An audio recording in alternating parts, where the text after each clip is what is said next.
welcome to the Goblin Storybook. I'm your host, Lou Yardley, and I'm filming this with my brand new selfie stick. Ooh.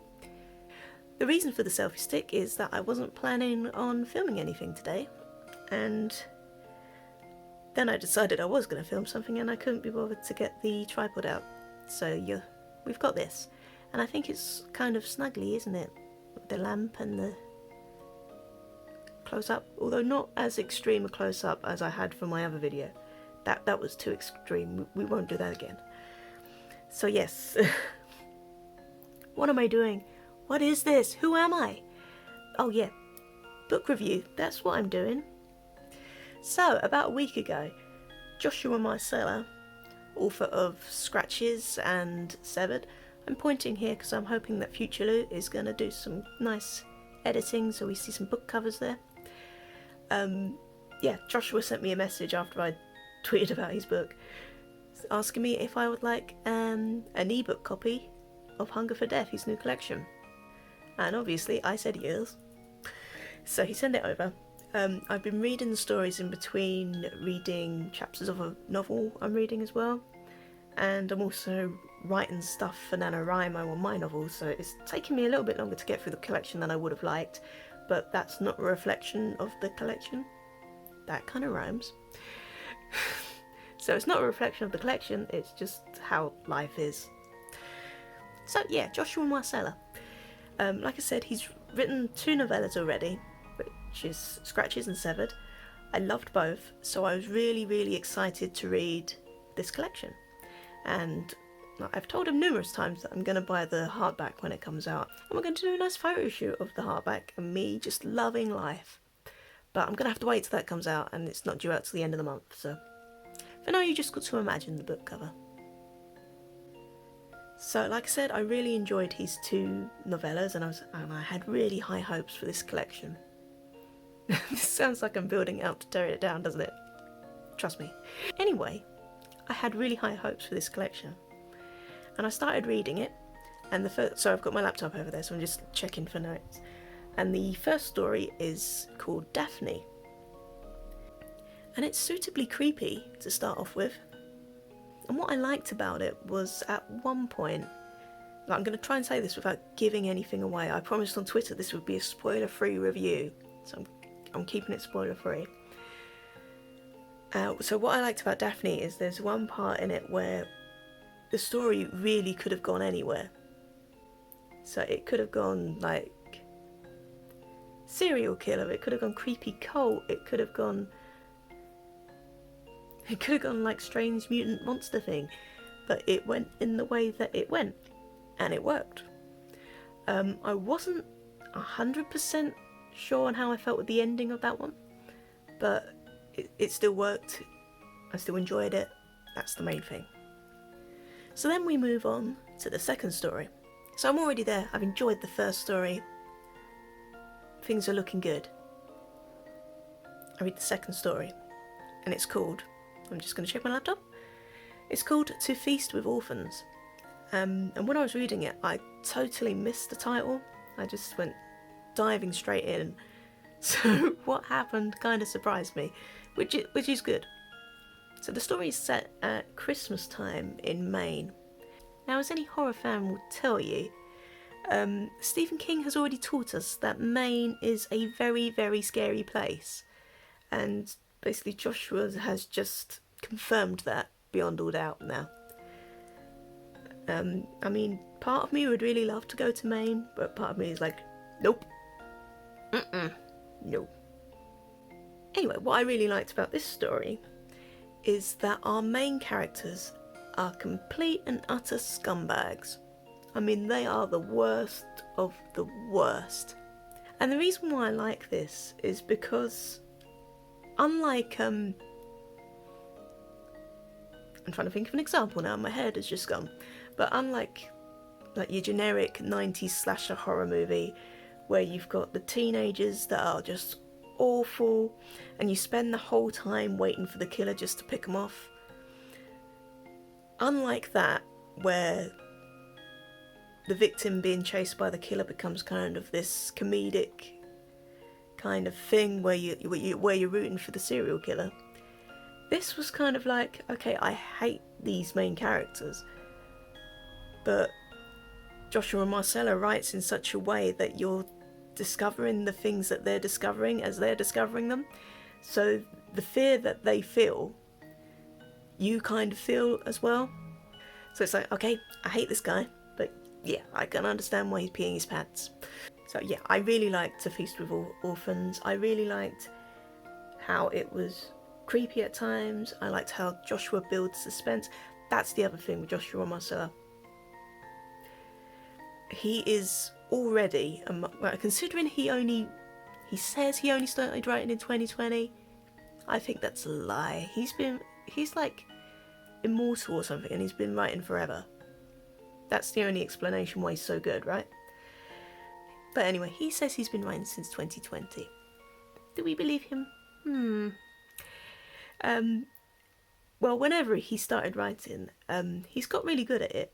And one of the things he's excellent at is suspense and building up terror. I mean, there were several times in this collection where I was like on the edge of my seat, thinking, I don't know where this is going, I know something bad is gonna happen. So yeah, he's really good at that. That's something that I picked up on when reading his novellas previously, and I'm glad that he's managed to find a way to like build up like palpable suspense in these short stories. It's just mind-blowing to me. I'm tempted just to go through every single story here, but I won't do that because I'll be here forever. I'm going to pick a couple of favourites, she says, leaning over to the laptop. Okay, I'm going to do a top 5. And considering there's like, I think 13 stories in this collection, a top 5 is a large portion. So I've already talked about To Feast with Orphans, and that is one of my favourites. Just, brilliant. The next one I wanted to mention was A Room Full of Toys. The reason that it first jumped out to me is because it's written in a style that I wasn't expecting. It has quite an almost classical gothic feel to it, and the level of detail in the descriptions Joshua gives and the insight into the way that the characters are feeling is, again, amazing. I feel like I'm going to say amazing and awesome like a million times in this video, and I feel like next time maybe I should write the review first before I start speaking it. I don't know, live and learn. Okay, so the next one I want to mention actually comes before A Room Full of Toys in the book, and that is Comatose. And it's one of the shorter ones in the collection. But it's one that I was just reading the whole time like, oh no, oh no, no, no, oh no, oh no, no, no, no. That was my reaction for like the whole story, because you as soon as it starts, you kind of guess where it's going, and it goes there. And once it's there, you really appreciate the title.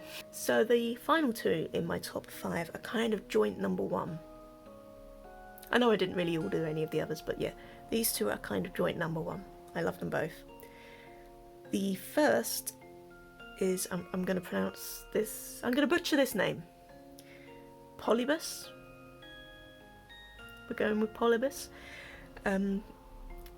Again, like with A Room Full of Toys, the prose in this is just outstanding. It's beautiful. It's kind of a weird one, and it's very surreal, and I like weird and surreal. I think that's very on brand for me. So I was well into this. This story deals with this guy who kind of lives like a hermit. He lives by himself, and he just spends all of his like spare cash, his fun money, on puzzles. And it's his life's work to find like the ultimate puzzle, you know, the puzzle of all puzzles. And one day a puzzle shows up on his doorstep under mysterious circumstances, and we then go through the journey of him completing that puzzle and what happens as a result of him completing that puzzle. And I really want to tell you what happens because I love it, but I don't want to give it away. So yes, read that one. It's definitely my kind of horror. There's bizarreness, there's creatures. Is that a spoiler? I hope not. Creatures doesn't tell you anything. But the way it's all like sewn together is just really, really spot on. I mean, I love the atmosphere throughout it. I loved the events that happened, and I was really satisfied with the ending as well. I mean, there's nothing that I would change about that at all. Brilliant. And the final one in my top 5, my joint number 1, is A Trailer Park Christmas, which is, again, weird and surreal. Like me. I've come to the conclusion that Joshua Marsella is just really good at horrific Christmas tales. That should be your next collection, Joshua. I would buy that. Anyway, so A Trailer Park Christmas deals with this guy who's like really down on his luck, and he hates Christmas even though he used to love it, and we're told that he's lost his job, he's down on his luck, but we don't find out why until much later, when all the fun stuff happens. The reason why it was so hard to pick a favourite between A Trailer Park Christmas and Polybus was because they're both weird, they're both surreal, but they both have very, very different styles. On the one hand, Polybus was written in a way that's quite classic, quite quiet, even. Whereas Trailer Park Christmas had a more modern feel and very like in your face. Some of the descriptions were just quite gory, and I love that. So yeah, it was hard to pick a favourite between the two, but in fact it was hard to pick a top 5. What am I saying? Every story is a winner. There were a couple of stories that I didn't gel with as much as others, and to be honest, that's just because they made me sad. It wasn't because they were badly written or anything, or they weren't good stories. They just made me feel sad.